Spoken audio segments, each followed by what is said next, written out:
Antes de começar o caso de hoje, eu quero fazer para vocês uma atualização sobre o caso Giulia Tramontano. Eu ia trazer essa atualização para vocês diretamente da Itália, o caso estava sendo julgado em Milão, só que eu tive que antecipar o meu retorno da Europa por causa do Luke, vocês sabem, já falei isso no último vídeo, e de qualquer forma já saiu a condenação, tá? O Alessandro ele foi condenado à prisão perpétua com ainda 3 meses de isolamento diurno, o que significa que ele vai ficar numa espécie de solitária por 3 meses. Ele também foi condenado a pagar uma multa muito alta para os familiares da Giulia, 150 mil euros para cada irmão e mais 200 mil euros para a mãe dela. Eu achei que essa pena foi mais do que justa. Se você não sabe de que caso eu tô falando, eu vou deixar o link aqui embaixo para você assistir sobre a história da Giulia Tramontano, e a condenação do Alessandro eu já contei aqui para vocês. Mas agora, gente, vamos focar no caso de hoje, né, e contar essa história para vocês que, olha, tá tão bizarra quanto o caso da Giulia. Então vamos lá?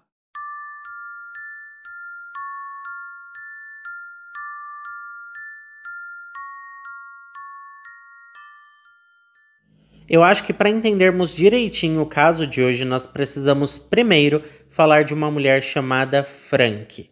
Bom, gente, Frank Solkoff nasceu no dia 25 de outubro de 1956 no bairro de Queens, em New York. Ela tinha 2 irmãs e as 3 eram muito unidas durante a infância. A família era profundamente dedicada à sua herança judaica e se orgulhava de celebrar todas as tradições. A Frank estudou na John Bowne High School e se destacou como uma das melhores alunas da turma. Depois disso, ela ingressou na Escola de Negócios da Barnard College, em New York, onde obteve seu diploma de Administração de Empresas com foco em finanças. Ela se destacou na faculdade e, após se formar, conseguiu um emprego na prestigiada empresa de investimentos e corretagem Sherson Lehman Brothers, que fica em Wall Street. Na época, essa empresa fazia parte do grupo American Express e as vagas de emprego eram bastante concorridas. Sem contar que não é qualquer um que trabalha na Wall Street, né, gente? Quem faz parte do mercado financeiro sabe que só trabalham nessas empresas pessoas que dedicam toda a sua vida a isso, não sobrando quase nada de espaço para a vida privada. É aqueles famosos workaholic, viciados em trabalho, como os Faria Limer se dizem aqui no Brasil. A verdade é que o equilíbrio entre a vida pessoal e trabalho praticamente não existe em empresas dessa magnitude. É um ambiente acelerado e de alta pressão, e definitivamente requer um certo tipo de personalidade para sobreviver e prosperar nesse cenário. E a Frank tinha tudo o que era necessário.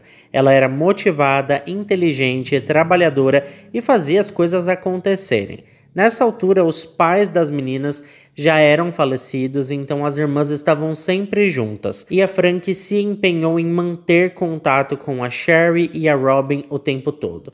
Ela compartilhava tudo com elas, desde os seus sucessos até os seus novos desafios dentro da corporação.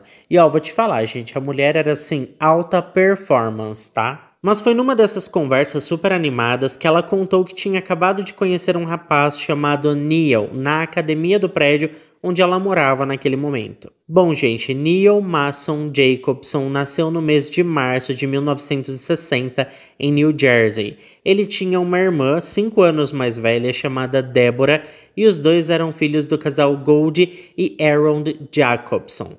Seu pai era um oficial da Marinha aposentado e criou os filhos para valorizarem a moral, os bons costumes e o respeito pela também herança judaica da família. O Neil tinha um laço muito próximo com o pai e, como vivia uma vida bastante rígida e cercada de regras, ele fazia o possível para orgulhar o seu pai em todos os aspectos da sua vida. Após o ensino médio, o rapaz queria muito se tornar advogado e, graças às suas ilustres notas escolares, ele foi aceito e frequentou a Montclair State University, em New Jersey, mas estudou para obter um diploma em ciências políticas, porque, embora gostasse de direito, ele mudou de direção para mais uma vez alegrar o seu pai. Entretanto, quando estava cursando ali o último ano da faculdade, ele percebeu que estava mais interessado em finanças e imóveis, então ele decidiu trancar o curso antes de se formar. Mais tarde, soube-se que, na verdade, ele queria novamente orgulhar o seu pai, porque nessa altura o homem estava com negócios no ramo imobiliário e de corretagem de hipotecas. Então ele conseguiu ajudar o filho a iniciar uma carreira nesse setor. Com o passar dos anos, o Neil foi encontrando seu próprio caminho nesse universo e conseguiu um emprego em uma firma de contabilidade que tinha como clientes apenas empresas de altíssimo faturamento e pessoas físicas milionárias. E foi nessa altura que ele conheceu uma linda jovem chamada Frank, na academia do prédio onde ele morava. Isso aconteceu, gente, em 1989 no Bay Club, que é um prédio bastante luxuoso e considerado um dos diversos condomínios de altíssimo padrão de New York. Naquela época, gente, o rapaz estava com 29 anos e a Frank tinha acabado de completar 33. A primeira coisa que chamou a atenção do rapaz é que era muito raro mesmo encontrar uma mulher em uma posição tão elevada em Wall Street, então o Neil ficou bastante impressionado, e os dois inicialmente se tornaram melhores amigos. Com o passar ali das semanas, os dois passaram a se ver com mais e mais frequência. Ele nem saía mais com os seus amigos, preferindo sempre a companhia da linda mulher. E como ela também era judia, parecia que o destino estava falando com eles. Ela era muito inteligente e conversava com ele ali na mesma altura, como se fossem iguais, sabe? No mesmo nível ali de intelecto e tudo mais. A Frank tinha um grande e rico vocabulário e adorava conversar, e a aproximação dos dois foi quase inevitável. As irmãs da mulher, a Sherry e a Robin, aprovaram o rapaz. Ele era muito bonitão, além de um rapaz doce e gentil, e por tudo isso que eu acabei de dizer, o pedido de namoro não demorou a chegar. O Neil surpreendeu a Frank com uma viagem ao Colorado para a virada de ano, e enquanto estavam lá, jantaram em um dos restaurantes mais chiques da região. E foi lá que aconteceu o pedido de casamento, que a mulher respondeu rapidamente com um sim bem alegre, com um sorriso de orelha a orelha. O casamento aconteceu no dia 29 de julho de 1991, e eles continuaram trabalhando a todo vapor por mais 2 anos ininterruptos, quando decidiram que era hora de descansar e começar a viver o que eles chamavam de vida de casal de verdade. Com isso, eles deixaram seus empregos de alto nível e se mudaram para New Jersey, onde os pais do Neil ainda estavam envolvidos em corretagem de hipotecas. E eles eram muito bem-sucedidos nesse empreendimento, diga-se de passagem. Em 1993, o Neil finalmente conseguiu abrir a sua própria corretora de hipotecas e não demorou, gente, não demorou muito para que o negócio começasse a prosperar. Na verdade, assim, foi de vento em polpa, tá? E a Frank se uniu ao seu marido nesse novo empreendimento, assumindo praticamente toda a parte de gerenciamento operacional da empresa. 7 anos depois, nos anos 2000, os pais do Neil decidiram se mudar para a Flórida, onde planejavam se aposentar. Eles indicaram bons clientes para a empresa do seu filho e, somando isso ao esforço e também determinação do casal Neil e Frank, eles obtiveram a receita do sucesso. A empresa decolou de uma maneira que eles nem imaginavam e o dinheiro começou a cair na conta igual a água de cachoeira. Em 2002, o casal comprou a Casa dos Sonhos, uma residência de 2 andares com 5 quartos, 4 banheiros e muito espaço e aconchego na região de Ocean Township, ainda no estado de New Jersey. Quando se mudaram para a Casa dos Sonhos, a Frank estava com 45 anos de idade e já fazia algum tempo que o casal estava tentando ter um filho, mas infelizmente não estava dando muito certo. Mudar-se para essa casa foi uma mudança de cenário que eles precisavam, uma nova chance, e esperavam também que essa mudança os aproximasse do objetivo de formar uma família. Por fim, na primavera daquele mesmo ano, após mais um ciclo de fertilização in vitro, finalmente a Frank e o Neil ficaram radiantes ao descobrir que a mulher estava grávida. E para completar a alegria do casal, seriam gêmeos. 2 meninos chegaram ao mundo no dia 19 de janeiro de 2003, trazendo um novo começo para o casal e para sua pequena família.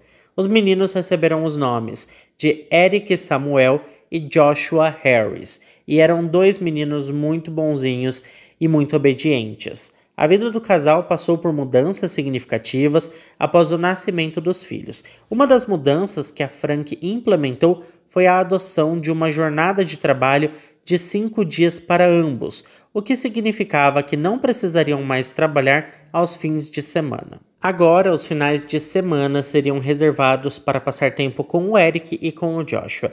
Antes disso, o casal costumava trabalhar longas horas nos fins de semana para cumprir prazos e compromissos. Então essa foi assim uma grande mudança para ambos, mas principalmente para o Neil, que teve dificuldades em encontrar um equilíbrio saudável entre o trabalho e a vida pessoal. Ele não estava acostumado a isso e queria continuar se concentrando em gerenciar o seu fluxo de trabalho e suas conexões na indústria imobiliária, especialmente porque o aumento na valorização dos imóveis foi o maior no período desde 1980. Durante esse período, o homem viu a sua conta bancária passar de $1 milhão em investimentos e aplicações. Agora a família tinha uma casa grande e confortável, 2 ótimos carros na garagem e a soma dos seus investimentos pessoais já estava passando da marca de $1 milhão. Gente, eu nem consigo imaginar isso, porque assim, dá mais de R$6 milhões na cotação atual. Então o Neil tinha ficado tão feliz que estava sendo difícil para o homem desacelerar e começar a cuidar de seus filhos, mesmo que fosse só no final de semana. O casal chegou a comprar uma grande propriedade na Flórida. No início, a Frank estava relutante em fazer a aquisição, mas o seu marido a tranquilizou, esclarecendo que os negócios iam de vento em popa e que seria um investimento para o futuro, porque além deles poderem ficar naquela casa enorme quando fossem para a Flórida visitar os seus pais, mais para frente eles poderiam vender a propriedade e conseguir um bom lucro na operação. Por fim, a Frank acabou cedendo e a compra da casa grande na Flórida foi concluída com sucesso. Foi mais ou menos nessa altura, gente, que a Frank conversou sério com o marido e esclareceu que ele precisava desacelerar o trabalho, porque cada dia que passava as crianças continuavam crescendo rapidamente e ele continuava passando mais de 14 horas por dia trabalhando. O Neil concordou com a esposa e trocou as noites de trabalho por sorvetes com os meninos, filmes, passeios ao zoológico e até assistiam desenhos animados juntos. A Frank, por sua vez, fez amizade com os vizinhos, se conectou com várias outras mães na região e fez muitos amigos na sinagoga local. Estava tudo indo muito bem até que no final de 2005, o pai do Neil foi diagnosticado com câncer e logo foi impedido de viajar. Com isso, o Neil passou a frequentar mais e mais a Flórida. Como nós já sabemos, ele era muito ligado ao pai e queria estar por perto nesse momento tão difícil. Para a Frank, no entanto, as coisas estavam começando a ficar complicadas, porque era difícil ficar viajando com 2 meninos pequenos. Mas essa nem foi a pior parte para ela. Na verdade, o grande problema mesmo foi o humor do Neil, que mudou muito. Ele sempre foi acostumado a ter o controle sobre tudo e não estava sabendo lidar com o diagnóstico do pai. Ele estava muito estressado e ansioso e estava sendo rude e muito indelicado com a esposa, que tentava entender e ser compreensiva com o momento difícil que ele estava passando. Com o passar dos meses, o mercado imobiliário em New Jersey começou a enfraquecer, ao passo que as coisas estavam boas na Flórida. E pensando nisso tudo, além do fato do pai do Neil estar doente, o casal começou a cogitar se mudar definitivamente para a Flórida. A mudança aconteceu em 2007. A família Jacobson se mudou para Wellington, e nessa altura as crianças estavam com 4 para 5 anos de idade. Apenas 2 meses após a grande mudança, o pai do Neil acabou falecendo, e então ele precisava estar lá para sua mãe. Ele quis cuidar de tudo e de todos, e por fim, como se fosse uma espécie de fuga, ele se jogou no trabalho. Embora tivesse hesitado em se mudar, não demorou muito para que a Frank visse os benefícios de viver em sua nova comunidade. Ela rapidamente fez muitos amigos, assim como os seus filhos também. Uma das primeiras conexões da Frank foi com uma vizinha chamada Christine Lefkowitz. Seu filho brincava com o Eric e com o Joshua, e a Frank e a Christine se deram muito bem. O Neil também se conectou com seus vizinhos. Nessa altura, gente, a Frank voltou a ajudar o seu marido a administrar os negócios, mas ela trabalhava em casa, perto das crianças. Desde que se mudaram para a Flórida, o Neil também começou a investir em projetos comerciais, financiando ali programas para reabrir e operar minas de ouro, além de investir em empresas de combustíveis para jatos. Ele estava sempre em busca de novas oportunidades, seu histórico era de assumir riscos, portanto não era surpresa que, embora esses investimentos não garantissem um pagamento semanal, ele contava a todos que esperava um retorno significativo, na casa ali das centenas de milhões de dólares ao longo do tempo. O Neil gostava de se gabar de ter dinheiro suficiente no banco para viver confortavelmente por vários e vários anos, sem precisar de um salário. No entanto, com todo esse tempo dedicado aos negócios, a saúde do Neil estava em apuros. A Frank estava começando a ficar preocupada porque o seu marido estava ganhando peso muito rápido. No verão de 2008, o Neil começou a se sentir muito cansado, quase esgotado. Ele mal conseguia sair da cama, seu corpo todo doía, e isso se arrastou por semanas, transformando-se em meses. O casal então marcou uma consulta com um médico especialista em outubro de 2008.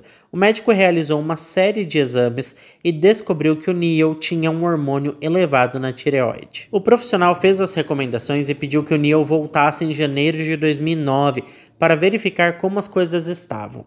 Mas a verdade é que o tempo foi passando e a saúde do homem só foi piorando.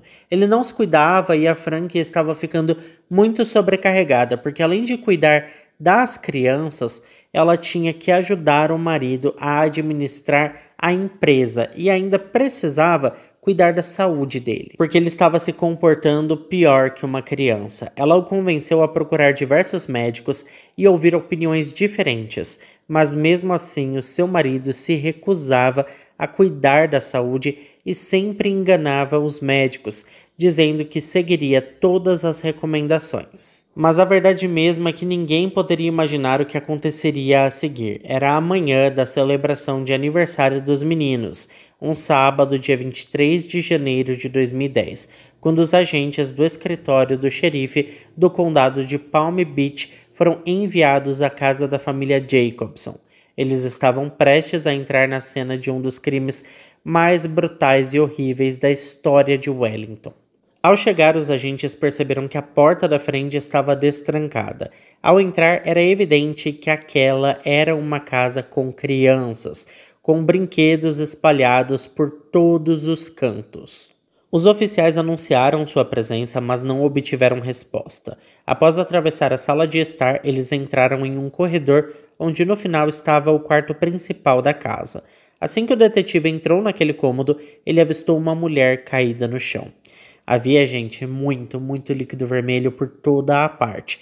Na cama, no colchão, no teto, nas paredes, mas principalmente formando uma poça sobre a parte superior ali do seu corpo. Parecia que ela havia sofrido um ferimento de bala na cabeça e era evidente que não estava mais viva, é claro.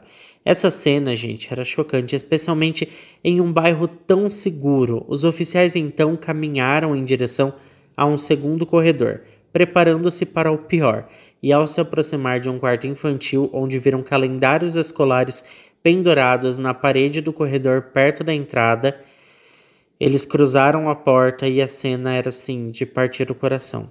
Um lençol branco, também coberto com muito líquido vermelho, e na cama, o corpo já sem vida, de um menino. Era evidente que ele tinha ferimentos fatais na região ali também da cabeça, e havia um travesseiro ao seu lado com um furo bem no meio. Os oficiais estavam assim, em choque, mas prosseguiram com as buscas, e foi quando eles perceberam que havia outro quarto infantil no final do corredor, e a cena era tão horrível quanto a anterior. Um pequeno menino estava deitado em sua cama, que deveria ser ali, o seu refúgio, mas que agora tinha se tornado o seu lugar de descanso final. 3 membros da família Jacobson estavam sem vida, a Frank e os seus 2 filhos, o Eric e o Joshua. Os investigadores documentaram tudo com vídeos e fotografias, escaneando cada cômodo e capturando fotos do estado em que aquela casa se encontrava naquela manhã de janeiro. O investigador responsável pelo caso concluiu que os meninos provavelmente estavam dormindo quando os disparos aconteceram. Mas a Frank, por sua vez, ela não estava em sua cama, ela estava no chão, indo em direção à porta do quarto, e parecia que havia sido abruptamente interrompida em seu caminho. Havia uma coisa que parecia muito suspeita: um cofre no armário do quarto principal estava aberto, e seus conteúdos estavam espalhados pelo chão. Várias coisas como chaves de diferentes propriedades, documentos, um estojo ali de arma e milhares de dólares estavam ali no chão. Havia ainda cerca de $7.000 em cartões presentes da American Express. Mas então os profissionais perceberam que algo, na verdade alguém, estava faltando naquela casa. O Neil Jacobson. Sua família estava toda sem vida e ele não foi encontrado dentro ali da casa. No entanto, em pouco tempo a polícia descobriu onde ele estava. O homem estava semiconsciente e também com bastante líquido vermelho atrás do volante da sua caminhonete, acidentado em uma vala ao lado da estrada. Mais cedo, naquela manhã, por volta das 7 horas da manhã, antes da chegada das autoridades à casa da família Jacobson, uma mulher chamada Jamie McCanley, de 31 anos, estava a caminho do trabalho quando viu um SUV dirigindo de forma bastante errática. Ela disse que o motorista parecia estar bêbado ou sob o efeito de substâncias e ficou chocada ao ver o SUV cruzar a pista e dirigir na contramão pelas faixas norte, na West Atlantic Avenue. Então o carro saiu da estrada e acabou caindo em uma vala em Delray Beach, a cerca de 30 minutos de Wellington. A emergência foi chamada e quando os oficiais chegaram, perceberam que o Neil não estava acordando. As autoridades então perceberam um revólver calibre 38 coberto ali, de manchas vermelhas, jogado no banco do passageiro. A polícia coletou o objeto e guardou em uma bolsa enquanto aguardavam a chegada dos paramédicos. Quando chegaram, eles tentaram reanimar o Neil e quando ele finalmente despertou, a primeira coisa que fez foi procurar por sua arma de forma assim frenética. O seu instinto imediato foi pegar o objeto que deveria estar no banco do passageiro, mas ele foi logo interrompido pelos policiais que queriam saber o que estava acontecendo e o que tinha acontecido.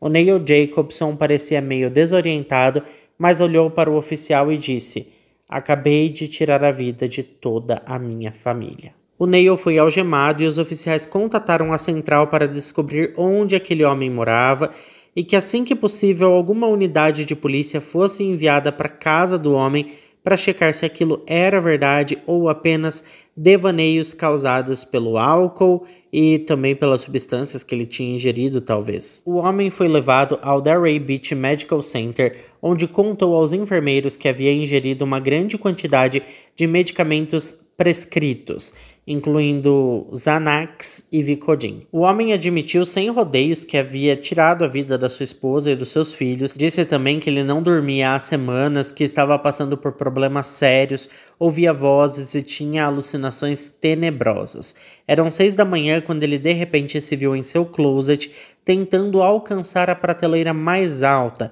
onde estavam as caixas ali, com as armas. Ele pegou o seu revólver e enquanto a Frank o chamava de longe, perguntando o que ele estava fazendo no closet, ele apontou ali o objeto, diretamente para a esposa, com quem ele esteve por quase 2 décadas. Ela ficou em choque e sentou-se na cama com um olhar de terror no rosto. Então o Neil disse aos investigadores que caminhou até ela, dizendo: "Querida, acabou. É isso. Não há outro jeito." Ele se aproximou mais um pouco dela enquanto ela implorava por misericórdia, dizendo que, pelo amor de Deus, que ela não queria perder a sua vida ali daquele jeito. Ela então perguntou das crianças, ao que ele respondeu calmamente: "Frank, todos nós temos que ir." Mas a mulher não iria desistir dos seus filhos sem uma boa luta, então ela pulou da cama e voou em cima do Neil como uma mãe que luta ali, pela vida dos seus filhos. Eles caíram no chão e a Frank lutava com todas as suas forças, querendo escapar e chegar até os seus filhos. Só que o Neil era mais forte, gente? Ele a dominou e a golpeou com o objeto. Ele a atingiu com tanta força no rosto que arrancou os seus dentes da frente. Assim que ele assumiu o controle, ele virou o objeto contra ela e disparou 2 vezes. E assim a coitada da Frank deixou esse mundo, sem conseguir salvar a si mesma e muito menos os seus filhos. O monstro então seguiu para o quarto do Eric e se aproximou da cama do filho, que dormia ali tranquilamente como um anjinho. Ele disparou 2 vezes da mesma forma que fez com a esposa. Em seguida, o Neil se virou em direção ao corredor mais uma vez e se dirigiu ao quarto do Joshua, onde repetiu o mesmo show de horrores. O Neil contou aos detetives que estava tão fora de si que retornou ao quarto do filho depois de pegar as chaves do carro, balançando-as e dizendo: "Vamos lá, meninos, vamos levantar, vamos embora", como se fosse um dia normal na casa dos Jacobson, e ignorando tudo que ele tinha acabado de fazer. Os detetives, que também eram pais, ficaram assim atordoados. Parecia maldade demais para ser verdade. No entanto, Neil conseguiu fornecer informações que apenas o criminoso saberia, o que fazia parecer que ele realmente estava lá. O Neil explicou que também queria tirar a própria vida, por isso tomou tantos comprimidos. Ele disse às enfermeiras que não sabia quantos ingeriu, apenas engoliu o que restava das suas prescrições antes de apontar a arma para ele mesmo. Mas então, parado em sua sala de estar, ele percebeu que não queria deixar este mundo sem a sua mãe. Ele queria que todos estivessem juntos no céu. Seu pai, seu melhor amigo Richard, que faleceu de câncer algumas semanas antes, seus filhos e a sua esposa. Ele queria todos lá no céu com ele. Então ele pegou a chave da casa da sua mãe, entrou no seu carro e partiu para tirar a vida dela antes de tirar a sua própria. Mas ele acabou desmaiando no volante e bateu o carro a cerca de 10 minutos da casa da sua mãe. Os detetives já conheciam o resto da história e a entrevista durou mais de 2 horas e ainda não havia terminado. Depois que o Neil foi retirado do veículo e levado ao hospital, o carro foi minuciosamente revistado. E claro, eles encontraram a chave com uma etiqueta que dizia Casa da Mamãe. A chave estava no banco do passageiro, gente. Ao revistar a caminhonete, os oficiais encontraram uma carta escrita pelo Neil. Era uma carta de 5 páginas detalhando tudo que o levou a fazer isso com a sua família e com ele mesmo. E aquela carta, gente, estava escrita para que alguém lesse depois que ele já não estivesse mais entre nós.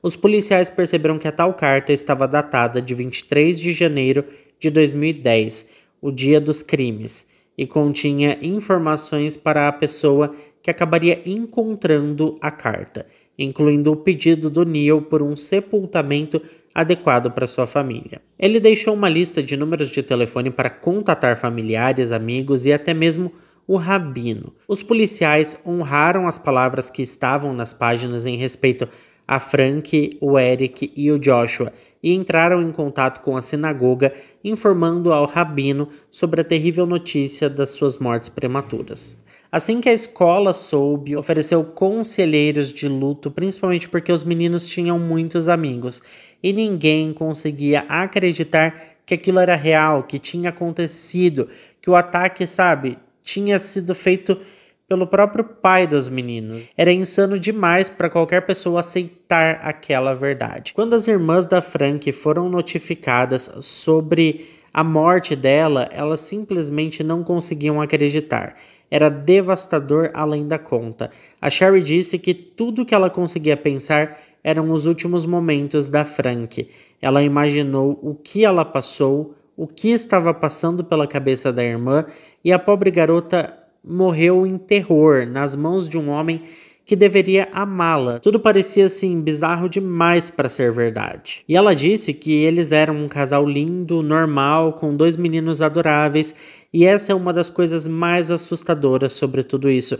Eles pareciam ser a família perfeita por fora. Não faltava nada, eles tinham dinheiro, tinham segurança, tinham uma boa casa, tinham uma boa vida. E de repente tudo isso se foi de uma forma muito inesperada. A outra irmã, a Robin, contou aos oficiais que na última vez que conversou com a sua irmã, a Frank, ela estava bastante preocupada com o Neil, porque a saúde dele estava bem pior e ele passava horas sentado no sofá com um álbum de fotos nas mãos, folheando o objeto sem falar com ninguém. Ele evitava falar até mesmo com a Frank. E isso estava deixando a mulher muito preocupada. A Frank chegou a comentar que seu marido estava desmoronando e estava também enfrentando um sério problema de saúde mental. E ela queria ajudá-lo e faria de tudo para que ele procurasse ajuda profissional. A verdade é que nesse ponto o Neil já estava tomando remédios para a depressão, mas a Frank tinha dúvidas de que esse era mesmo o diagnóstico do seu marido. Por isso ela insistia que ele procurasse uma segunda ou até uma terceira opinião com outros médicos. E é nesse ponto que precisamos falar sobre a carta que o Neil tinha deixado. Quando os investigadores leram a carta, eles perceberam que o homem estava cansado de lidar com os credores. A carta esclarece que a família estava, sim, atolada em dívidas, com 5 propriedades que estavam com problemas financeiros. Ele revelou ainda que usou todos os recursos da família e pegou linhas de crédito comerciais, além de ter feito empréstimos colocando as propriedades como garantia. O homem termina a primeira página dizendo que desejava que a sua história pudesse ajudar outros a evitar os erros que ele cometeu. Nas outras páginas, o Neil esclareceu os erros que ele cometeu, admitindo que não deu ouvidos aos conselhos de sua esposa e fez diversos negócios sem o consentimento dela, todos relacionados com o boom imobiliário.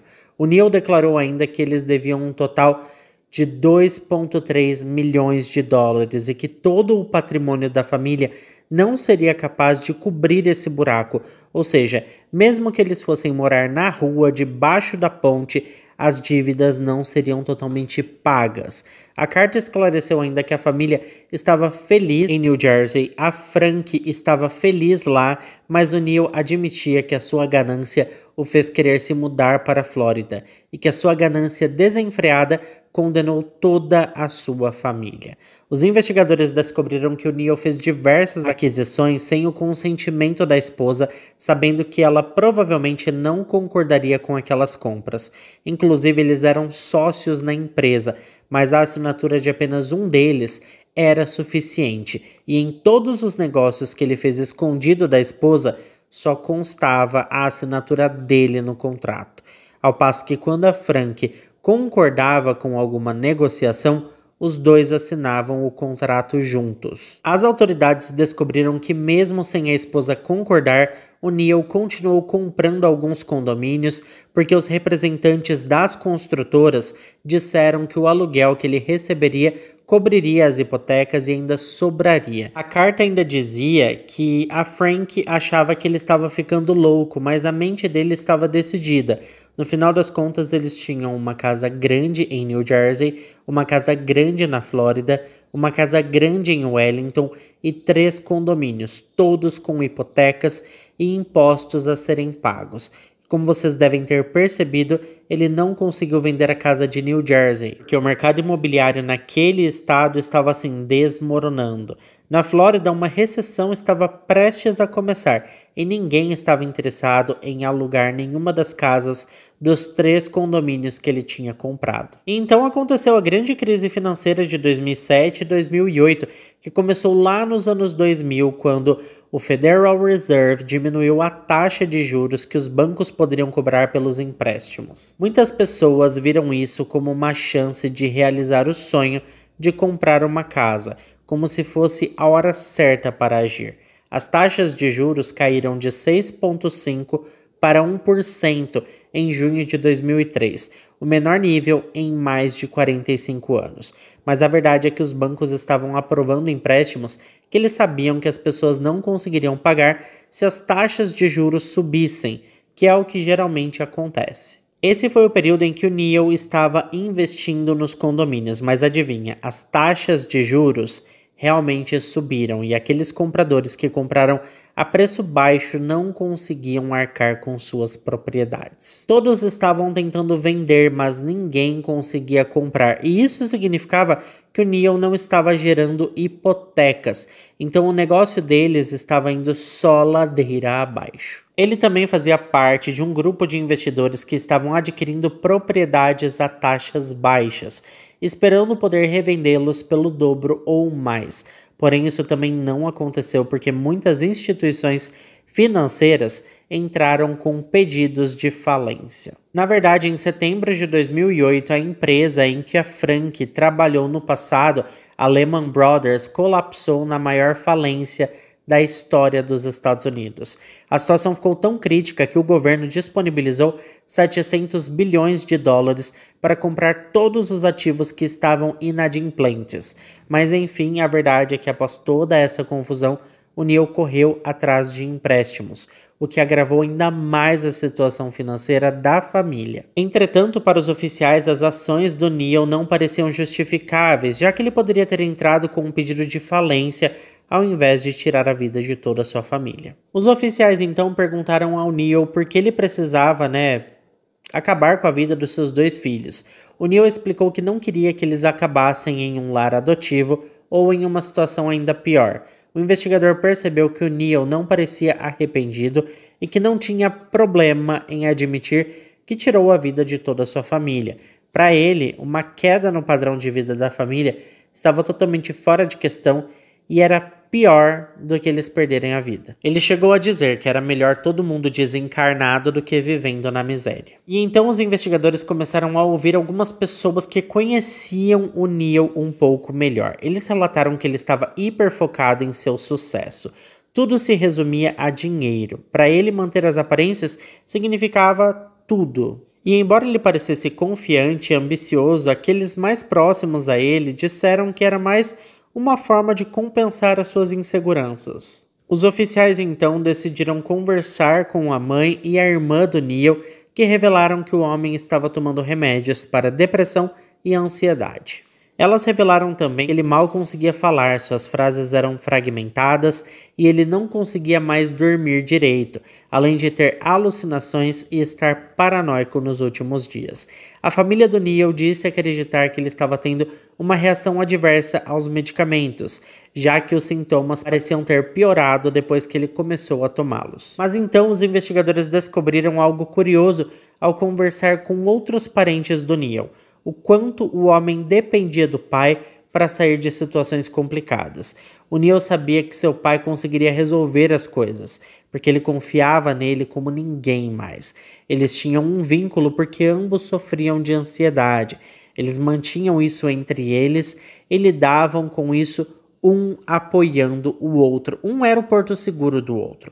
Mas era especialmente importante para o Neil ter o seu pai por perto, e quando ele faleceu, isso desencadeou diversas crises de ansiedade no homem.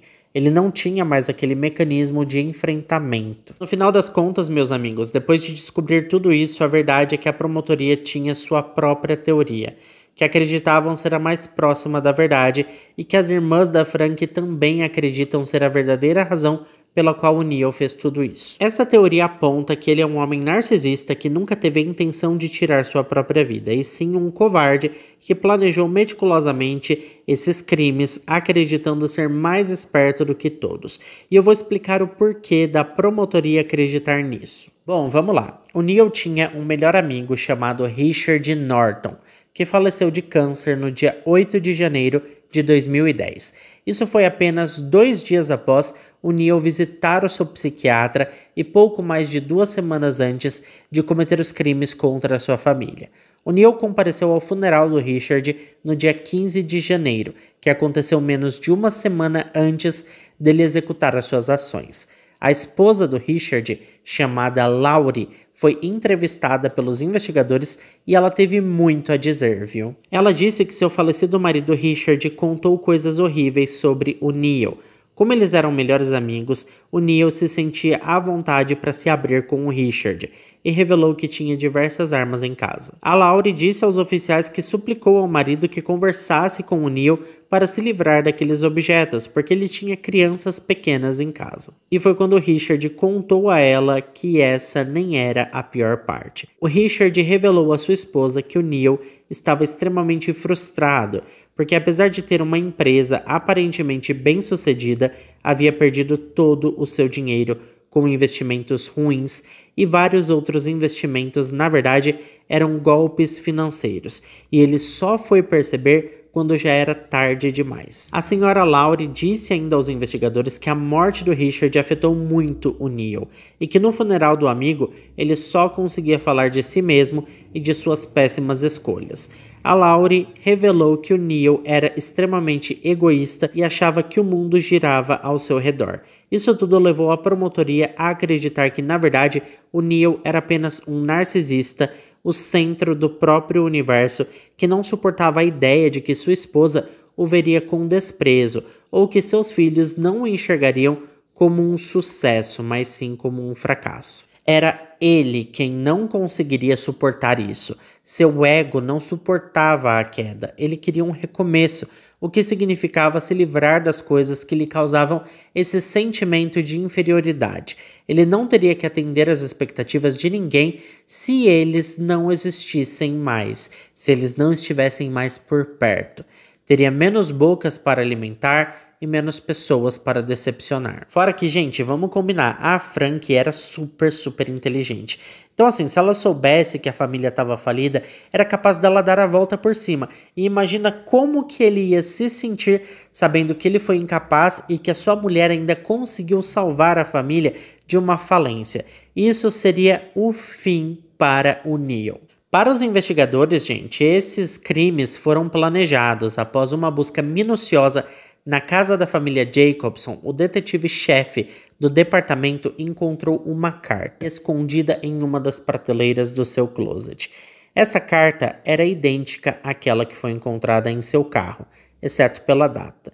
Esta carta era datada de 20 de janeiro e continha as mesmas 5 páginas de desculpas confusas, ou seja, ele não decidiu tirar a vida de toda a sua família de forma impulsiva, como se estivesse num surto momentâneo. Na verdade, ele estava planejando tudo isso há um tempo, e a tentativa de escrever a primeira carta era uma prova disso. Apenas 8 horas após o Neil ser levado ao hospital, ele foi preso e acusado de 3 assassinatos em primeiro grau premeditado. O promotor do caso, Andrew Slater, estava confiante de que um júri consideraria o Neil culpado e que ele seria condenado à pena capital. Eles tinham uma confissão gravada, uma arma do crime encontrada com o líquido vermelho ali, os fluidos de toda a família, e 2 cartas, uma datada dias antes, além de muitas evidências que mostravam o seu motivo.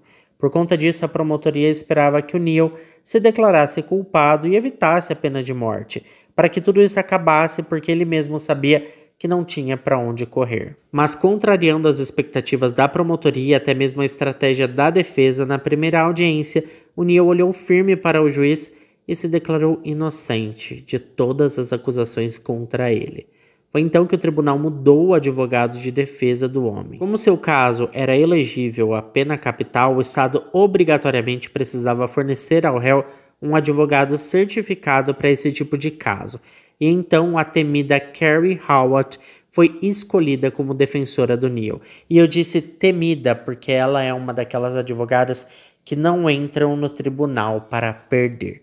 Ela é daquelas que reviram o processo de cabeça para baixo, fazem manobras gigantescas e fazem os promotores tremerem na base. Ela é a boa da que boa, tá, gente? A advogada rapidamente pediu uma audiência e prontamente mudou toda a estratégia da defesa, mudando a declaração do réu de não culpado para não culpado por motivo de insanidade mental. Na Flórida, isso significa que um réu pode usar a defesa de insanidade para evitar a responsabilidade criminal se, no momento do crime, não conseguia distinguir o certo e o errado, devido a uma doença mental, um surto psicótico ou algo do tipo. Para utilizar essa defesa com sucesso, o réu deve atender a alguns critérios.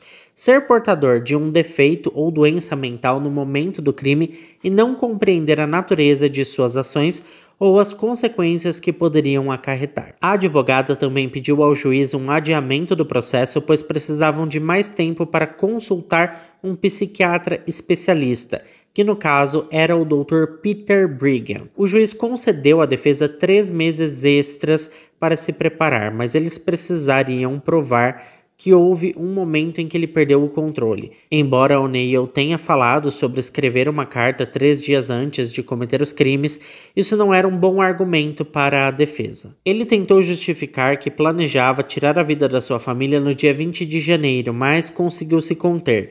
Ele se referiu a isso como uma urgência mental, explicando que acordava com esses pensamentos, mas logo eles diminuíam e ele conversava ali com alguém sobre qualquer outro assunto, se distraía e conseguia se sentir mais leve e se livrar disso.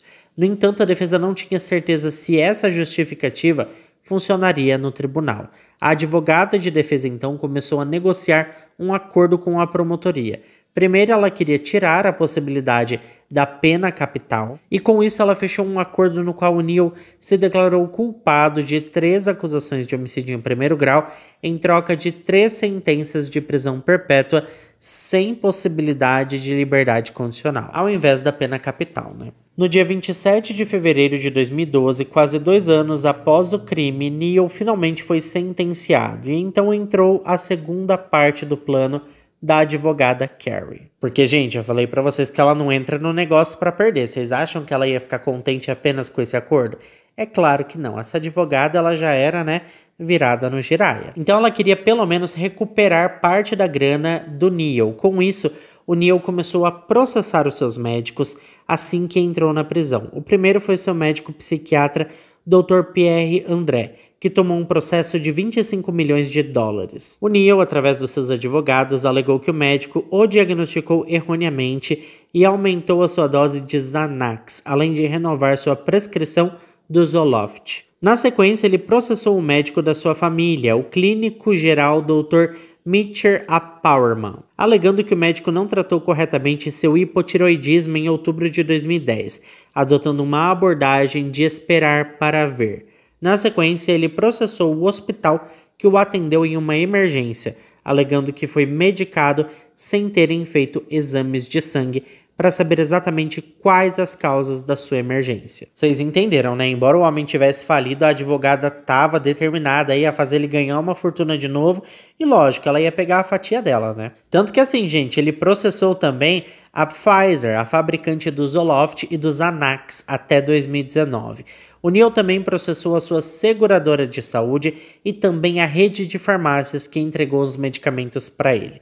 Quando questionado por conta desse tanto de processos, a defesa do Neil o orientou a alegar que ele estava processando essas empresas para impedir que o que aconteceu com ele ocorresse com outras pessoas e que ele iria doar todo o dinheiro recebido das indenizações para a caridade. Algo que obviamente nunca aconteceu, diga-se de passagem. Alguns desses processos foram arquivados, mas em outros ele obteve êxito. Entretanto, os valores pagos em indenizações não foram divulgados porque os seus advogados colocaram sigilo judicial sobre esses processos. Mas assim, foi grana alta, tá? Nesse meio tempo, a advogada Carrie deu início à terceira fase da sua estratégia: reduzir a sentença do seu cliente o máximo possível. Ela entrou com diversos recursos nos tribunais superiores e uma audiência foi marcada para 2015 no Tribunal Superior de Apelações. Para a apelação parecer mais convincente, a advogada ordenou que o Neil fizesse a sua autorrepresentação no processo e comparecesse na frente do juiz de apelações e contasse toda a sua história. A verdade é que o Neil sempre quis ser advogado, então ele adorou essa ideia. Ele disse que na época dos crimes estava tomando medicamentos prescritos legalmente, como o Zoloft e o Xanax, e que sofria de hipotireoidismo. Ele alegou que essa combinação de medicamentos com a sua condição médica o deixou temporariamente, legalmente insano no momento dos delitos. Ele também afirmou que os médicos erraram ao receitarem esses medicamentos e aproveitou para dizer que foi mal representado por sua defesa na época do julgamento. E que, na verdade, ele não deveria ter fechado um acordo com os promotores, mas, na verdade, deveria ir a julgamento e contar ao júri sobre todas essas questões que eu acabei de falar para vocês. As receitas erradas e a sua doença de hipotireoidismo. Ele até mencionou que ele chegou a processar esses médicos, hospitais, farmácias e fabricantes de medicamento e que ele teve sucesso em muitos desses processos e que isso era uma prova de que realmente tudo aquilo podia ter afetado a sua saúde mental e feito com que ele tivesse aquele surto. O Neil disse ao Tribunal de Apelações que se tivesse ido a julgamento e a oportunidade de contar ao júri sobre tudo isso, com certeza ele teria sido absolvido de todas as acusações. Mas as coisas não saíram como esperado, gente, porque os juízes colocaram uma lupa nos processos que ele moveu contra os seus médicos e perceberam que alguns processos tinham sido arquivados, então eles não ficaram convencidos de que houve mesmo negligência da defesa ao fechar o acordo com a promotoria. E por isso eles mantiveram tanto a condenação quanto a sentença original do Neil. Mas a gente tem que admitir que essa advogada foi muito esperta. Porque veja só, ela ia fechar aí uma corrente perfeita, né? Porque primeiro ela fechou o acordo, depois ela processou as empresas, hospitais e farmácias, dando a entender que realmente eles eram responsáveis pelo surto do Neil e depois ela pediu uma revisão de sentença, mas saiu da jogada e falou para o seu cliente se autodefender, dizendo que ele ainda tinha sido mal orientado por ela. Então assim, tem advogado que eu falo para vocês, é brilhante. Sorte que esse corpo de juízes conseguiu ver toda essa situação com uma lupa, de um olhar um pouco mais afastado da situação e não focou só naquilo ali que o Neil estava falando naquele momento. Porque se eles tivessem feito isso, talvez ele teria tido aí ainda uma redução de sentença. Porque eu fico chocado que no final das contas, provavelmente ele ainda ficou com um dinheirão. Então ele acabou ganhando alguma coisa, né? Embora na prisão perpétua, não sei como que ele vai desfrutar disso daí. Mas enfim, eu quero saber agora a opinião de vocês. O que vocês acham sobre tudo isso? Então deixa pra mim aqui embaixo nos comentários, que eu adoro passar horas lendo os comentários de vocês. Muito obrigado a quem ficou até aqui comigo. Se ficou até aqui, não esquece de deixar o seu like, que ajuda muito na divulgação do canal. Eu fico por aqui, um beijo pra todos vocês e até o próximo vídeo.